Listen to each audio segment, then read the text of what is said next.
we did it even long before the COVID started, but especially now when we are evaluating the effects of COVID in the schools, that has been very fruitful collaboration as well.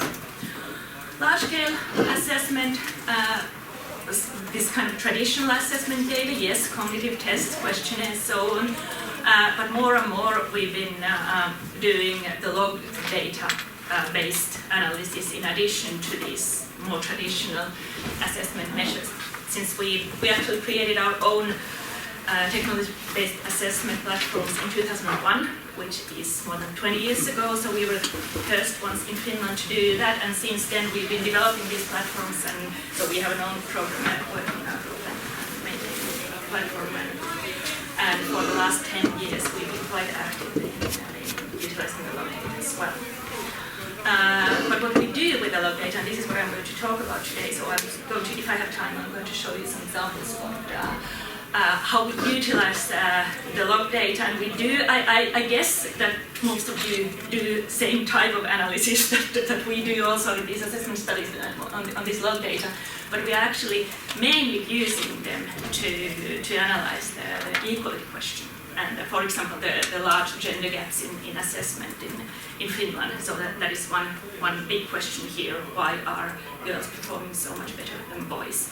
And we utilize this the log data analysis for trying to find out why. Our own contents are related to, well, some of you might call it transversal skills.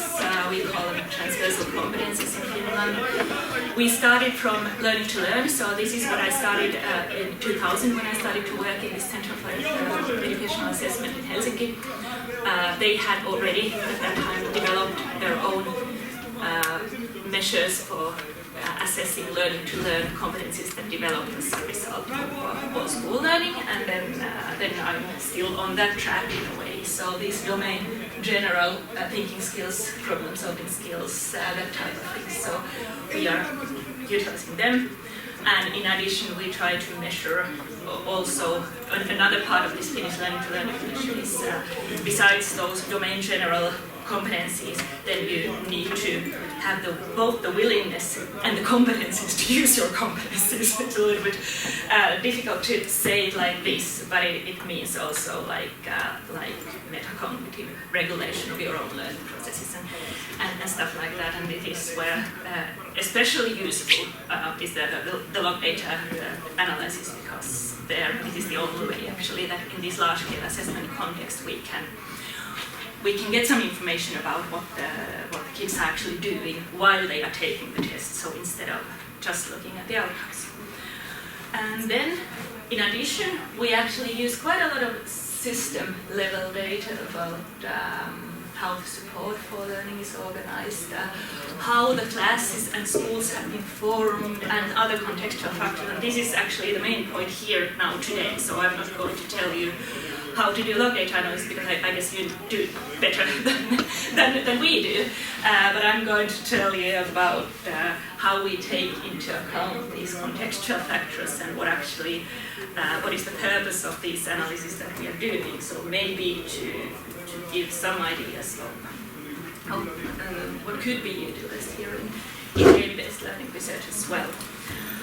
So basically, one of the main goals of my group is that we would theoretically understand what we actually should measure, like in these empirical studies, whatever the design is, if we want to make conclusions about educational equality. So basically, everything that we do goes back to that question: is our education system equal enough? Because this is the task that we received from the authorities, so they give us money to conduct these measurements to say if the equality assumptions are met, or if there is something wrong that should be fixed somehow.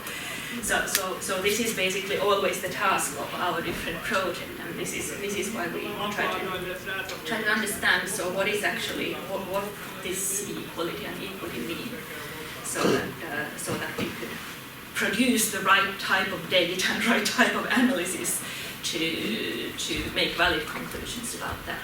so that these policymakers and organizers of education, whoever is ordering this assessment project from us, then they can actually utilize the information that we are giving to them in making conclusions about that. Because this is what they normally want to do.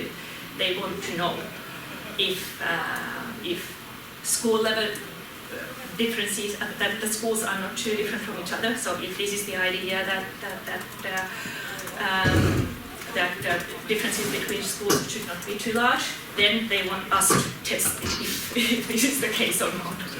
Or they want us to test if the gender gap is still increasing. That might be one question that we get, and so on.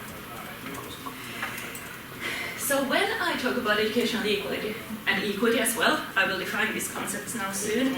So in educational assessment research, I actually have to start from some ideas about what actually influences learning and learning outcomes. Of course, this would be, we could talk about this for a whole year, so there were so many different reasons that actually influence learning and learning outcomes. But at the very general level, I'm actually just comparing a little bit about different disciplines, different traditions of looking at things. So, as I said, I'm an educational psychologist, so what I normally do, and I think that quite many of you probably do your research from the same perspective that I'm originally doing. So my way of thinking goes like this, that I look at individuals, I want to understand how they learn, what kind of individual things that are inside their head, whatever is happening there. So basically I start from looking at the individual learning process. So that is what I do. And as far as I understand, I'm not a game-based learning expert, but I've heard quite a lot about what Antti is doing and what you are doing. And so what it happens at this university, so I know more or less what you are, how you define your research area here. I see a lot of similarities with this kind of thinking that I'm doing originally myself as well. So basically there are some properties of the subject, of the test taker or the kid who's playing or whatever. So different level of cognitive abilities, they have their family background, learning strategies, learning difficulties, whatever reasons there are that explain the individual variation that we see in the outcomes. Then, still in psychology, maybe social psychology more, we can look at the effects of the immediate social context. So we can look at like collaborative problem solving, so how kids solve the task together and how the social interaction in the group influences something, probably. How maybe the teacher who is there exactly then using some particular materials, how they shape the learning process. And this is where all this, our assessment platform or your the educational games or whatever comes into the picture. So we want to understand how the properties of these, what I call tasks or learning materials, but they might be games, they might be some digital environments, whatever. What kind of influence the different properties of those can have on the individual process, but still the focus is on the individual. What we quite often don't do, at least I didn't do it before, I have been moving more and more towards these social sciences perspective of these things as well, and through collaboration with people coming from completely different disciplines, is that these broader contextual factors. So, for example, this is an example of Satu Koivu-Hovi who defended her PhD from our group last year. So she's very much focusing on the individual psychological factors as well. So what influences the motivation and the beliefs of a pupil as a learner?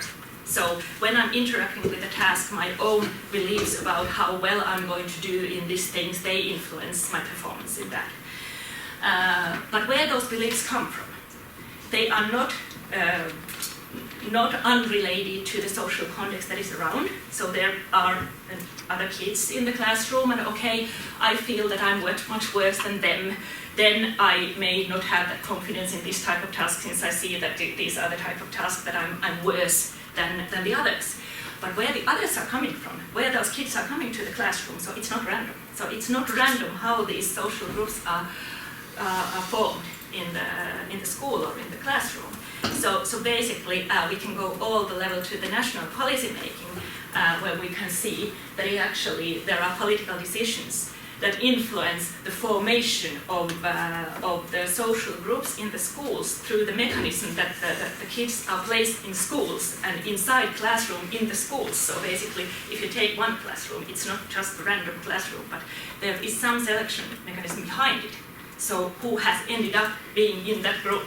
It's actually, so we can go all the way up to the level of the national politics before you get an answer to that why exactly those kids are there, exactly at that point of time. And this is the point of her PhD, so she did a lot of research on that. So if you're interested in that, so it's good to read. So basically, if we look at what they are doing in educational policy research and educational sociology and that kind of things that I did not become very familiar with when I was studying psychology and statistics, also my original disciplines, they actually ask very relevant questions, which are very useful for us also to understand the way they are thinking about what these different decisions of organizing education, these political decisions and so on, that they may actually have an influence on the things that the schools should focus on. So what is done in the school? What is not done in the school? So how the curriculum is designed, what kind of things are considered as being important, what are not as important, and so on. They influence how the children are placed in different schools. So who we have in this school and that school, it's highly politic. What is the selection mechanism? So if it's random in that sense that everybody who happens to live nearby goes to that school, or if there is some kind of selection process going on, and so on. Then if we look at educational sociology research, we see a lot of important research done on, for example, the effects of family background and so on. What is often ignored, just as we in psychology ignore often these, the political and these contextual factors, what they often ignore is the psychological perspective in explaining the individual differences. So actually, what I see as the only way to go is somehow to try to merge these perspectives, and then the answer is here that we really need to conduct multidisciplinary research to overcome all these obstacles. So to get a complete picture, what actually influences learning, and whatever we are doing in our studies, we actually should consider these other perspectives as well. So where the variation, we look at our results, we see variation. So there are individual differences. Some perform better, some perform not so well. Some are motivated, some are committed to the tasks or the games or whatever we are using. Some are not. But where is all that variation coming from? So this is what I'm actually interested in. So I want to understand where this variation is coming from. So instead of just looking at learning in this isolated context of this task, of this particular learning situation.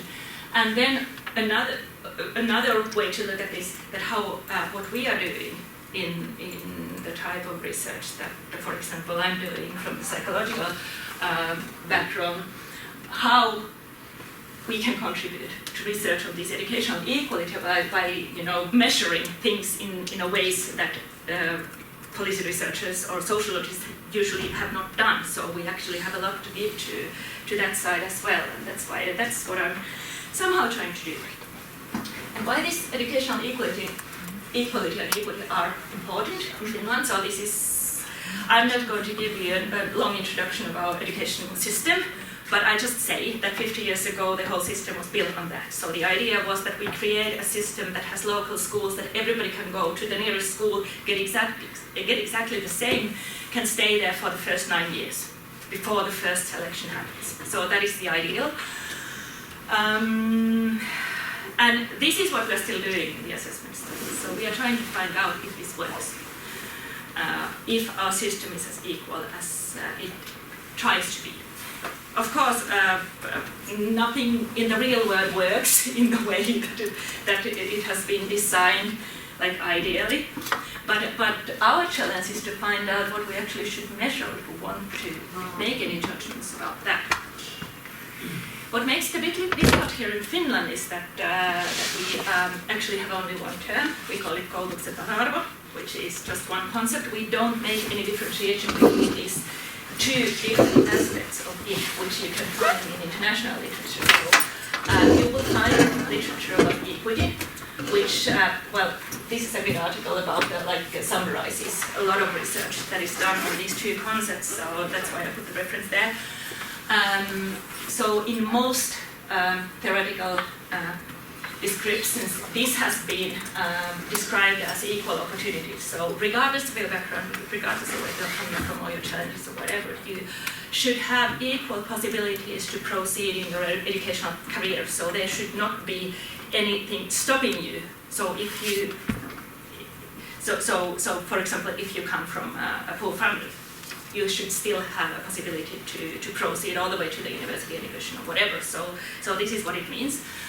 And then this equality, which was on my title, I put it there on purpose because this is more directly related to the learning outcomes. So what we look at when we look at the outputs, there should not be too much differences based on the background or the location of the schools or whatever. So this is actually what the schools then manage to produce. And this is much easier to look at in the studies, the type of studies that we are doing. So if there are differences or if there are not any differences.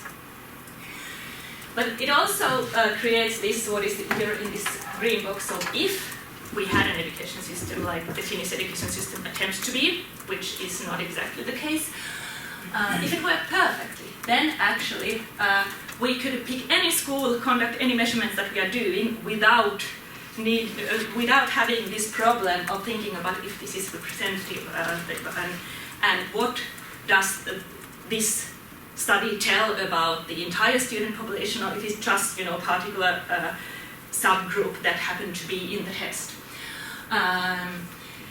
But since this is not the case, not even in the Nordic countries, so we always need to control so many background factors, and we need to control the clustering of the data, for example, so by schools and classrooms, because of this non-random allocation of students in the groups. But this is something also that, even if I am also doing this more psychologically oriented research on just looking at a certain phenomenon, what is happening when the kids are interacting with our interactive task, for example.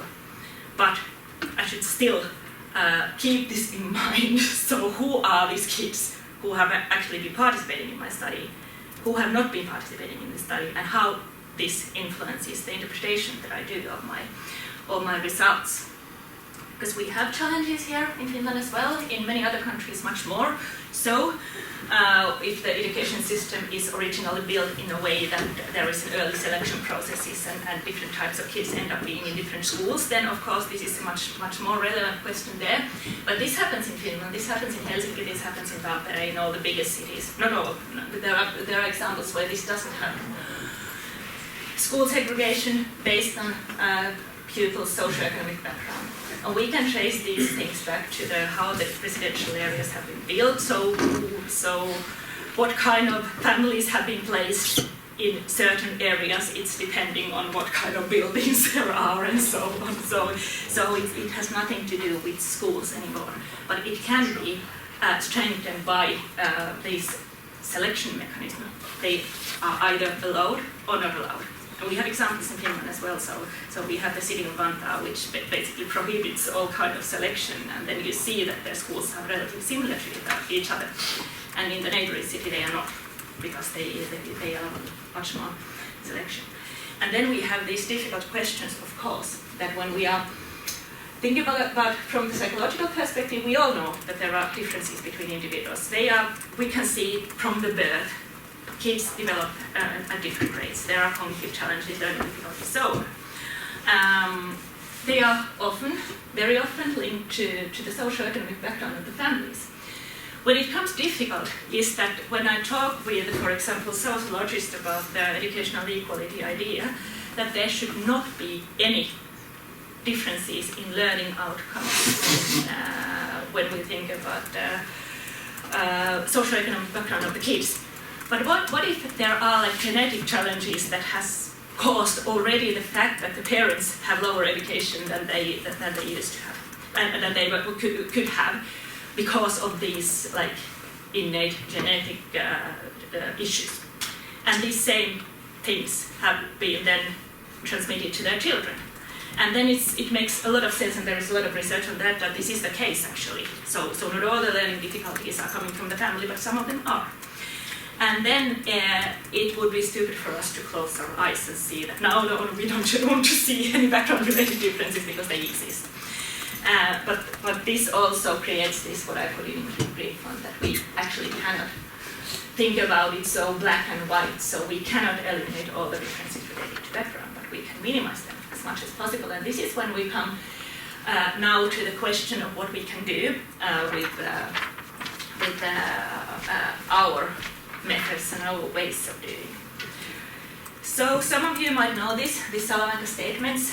Actually, it was almost 100 countries that signed this already in the 90s, that we are coming to these principles of inclusive education, that we have all kinds of kids in the same classrooms. But when I think about this equality, what does it mean in an inclusive context? So if we have, this is a stupid illustration, you will find similar pictures on the internet everywhere. We have 3 kids here. 2 of them clearly have challenges in seeing what is on the other side.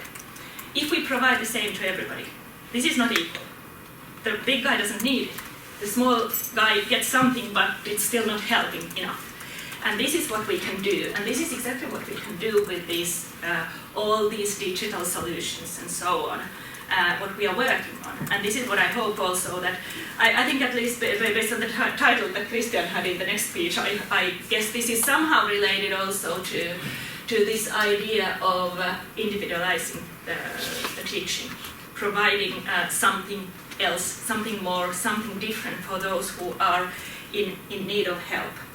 And then those who don't need it, then they don't need it that much. And this is actually my last thoughts. I can show you just a couple of examples about our results if I have time, but this is actually my last content slide in that sense. So just my thoughts about what this digital learning in inclusive context could mean. So we have great potential, I think we all know that. But actually, my colleagues did a research review here last year about what has been published so far.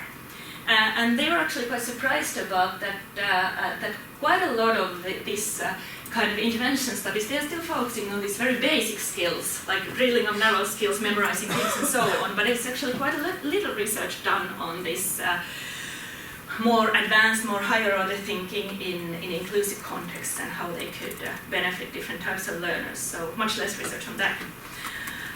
And then another observation that we've done is that we still have work to do in designing the process-related feedback inside the assessment platforms or digital learning platforms, at least those that are, I think your platforms are probably much better, but those that are widely used in schools, they actually are based on quite simple idea of what is feedback and how we could support learning. Not all feedback is beneficial, so actually that there is a long way to go in, at least in those largest platforms in that.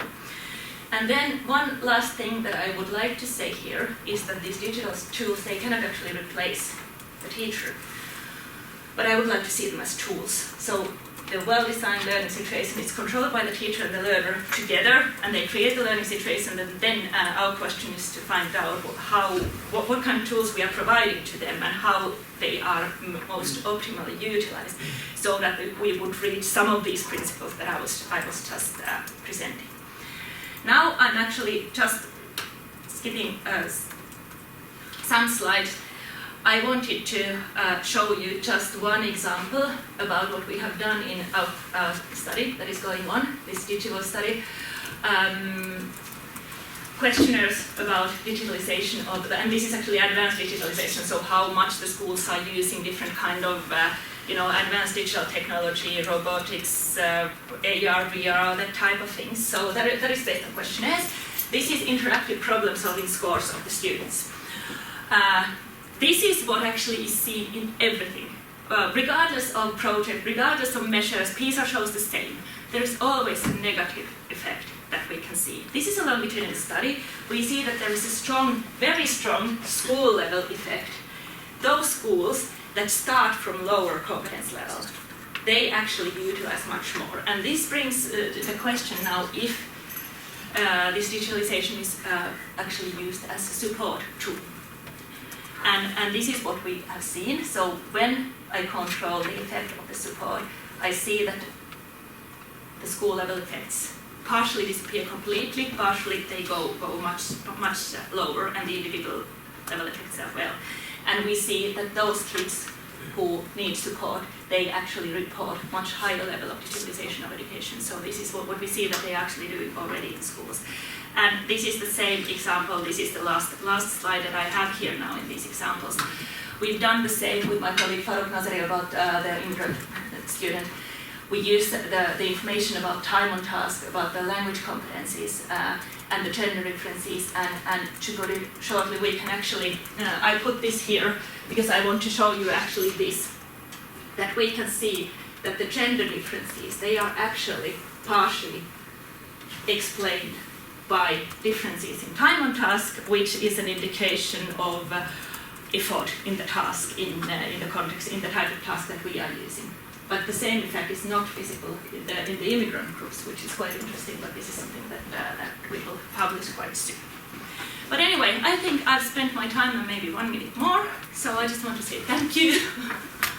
And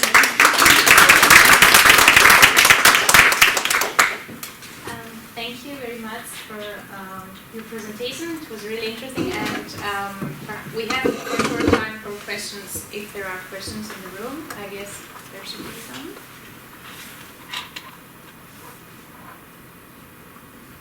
Let's get into the mode of being a network, not sitting in lines, but maybe in a group of people that we have already walked around in silence and have discussed enough. Yes, please. Yes, so Carlos from University, you say at the end about the feedback, the formative feedback, you think you should be applying, especially when you use platforms. Now technology and AI can give us kind of advance in that topic because we can track with XAPI statements, and we can track, so we can see you have an overview about the topics, but I think I cannot give personalized feedback yet because I need to collect multiple data. So what would you expect when you say we have to improve this personalized feedback? yeah, well, I was mostly thinking about the learning platforms, the digital platforms that are currently in wider use in schools. So they provide information, so feedback to the students about if they did something correctly or incorrectly, but then that's it, that's where it ends often. What my big dream is, and we are doing it, but we are doing it in this assessment context, that we can actually influence the process as well. So when we have these more complex problem-solving, interactive problem-solving tasks, we analyze the log data and we provide them some feedback already based on the log data. For example, about if they skip something and if how much time they have spent on different parts and what can be concluded on that.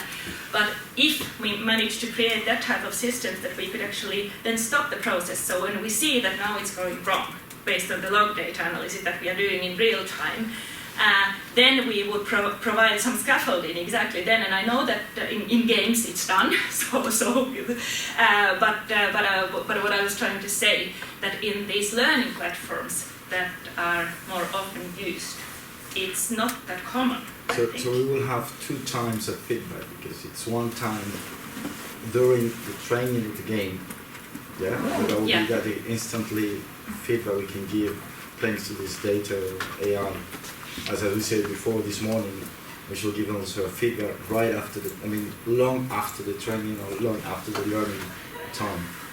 Because I need to see, as a formative feedback, is if what was taught or learned has an impact right after, even if it's a school or professional training, whatever.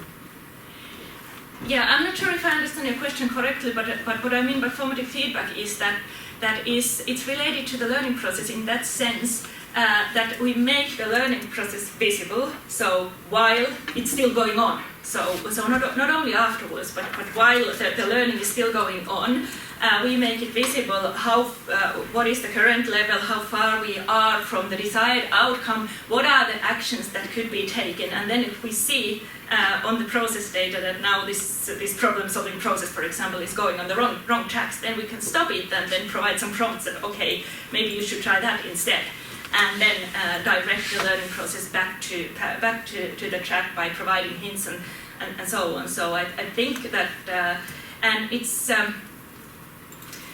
the question is that so how could we utilize all that is already done in commercial games? So if I look at my 2 teenagers and they are playing the games and how those games work. But not so many things of them are utilized, at least not on those platforms that are widely used in schools. And of course, it's a matter of resources and money. So who has been designing them and how they get their money? And of course, this is a complicated question, but still, that's my dream that we could utilize them more. Thank you. Manuel, you had a question as well. Just processing still. Yeah, perhaps. I think in the beginning you mentioned something like that you wanted that one of your goals was to theoretically understand what was to be measured. Yeah. And I didn't really catch the answer to this. Could you perhaps highlight how the research that you're doing informs theory, either established theories or theories that you are constructing yourself? Yeah, well, basically, that I had to skip that part very quickly because I just didn't have time. But I put this one, where was it? Here. I put this one back here as an example. So basically what we've been doing, we've been developing this theoretical model, so we are combining this individual psychological perspective of what are the things that influence learning, but then we have added all these different levels or layers of the immediate social context, and then the school level factors that influence it, and then the political level, the local political level, and then the national political level, and so on. So we go further and further away from that, and then we try to analyze what are the factors on those different levels that are actually influencing what is happening in a particular learning situation, which influences the actions and so what the individuals in the learning situations are doing. So we are trying to do that type of theoretical analysis here, and this is just one example of that Satukoivu has been doing on the selection mechanism, that there is a legislation that allows certain freedom for the municipalities, and the municipalities are implementing it in a different way, and then some municipalities are doing it very differently. And then they allow children to change schools, and then what happens is that there will be a very different student population in that school, which create different type of peer groups, which have different levels of performance and so on. And that in turn influences the personal feelings of the kids about themselves as learners, which influences what they are actually then doing when they are facing new types of tasks. So this is what I'm trying to do, and this is maybe I can give you a link. So I have this, my inaugural lecture is actually introducing this model, this theoretical model that we've been developing, so I can give you a link on that. So it's on YouTube, I think. Thank you.